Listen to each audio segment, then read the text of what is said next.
কিন্তু স্বর্গে একটা অসুবিধা আছে, সেই অসুবিধাটার জন্য আপনারাই বিচার করবেন যে আপনারা স্বর্গে যাবেন কিনা। স্বর্গে, সঞ্জয়বাবু, স্বর্গে একটা অসুবিধা আছে, সেটা হচ্ছে কি, যে যেই পরিমাণ আপনার ক্ষুধা লাগবে স্বর্গের দেবতারা এই পরিমাণ আপনাকে খেতে দেবে না। ওখানে সুন্দর সুন্দর পাকা ফল আছে, কিন্তু গাছের ডাল থেকে ছুটে আপনি খেতে পারবেন না। ক্ষুধার ঠেলায় আপনি জল খেতে যাবেন, ওই সরোবরে নদীতে যে স্রোতস্বিনী ধারা আছে, ওই জল আপনি হাতে উঠে খেতে পারবেন না। তো ওখানে যারা স্থায়ী দেবতা আছে, ওরা যা খাইতে দেবে আপনার তাই খেতে হবে। ফলে স্বর্গেও শান্তি নেই।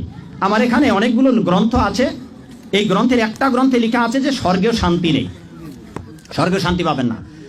ওখানে 18 বছরের যুবক হবেন, জন্মাবেন, রোগগ্রস্ত হবেন, তারপর অবশেষে 10,000 যেদিন পূর্ণ হবে তখন আপনার এই গলের মালাটা শুকিয়ে যাবে, গলের মালাটা আপনার গলা থেকে ছিঁড়ে যাবে।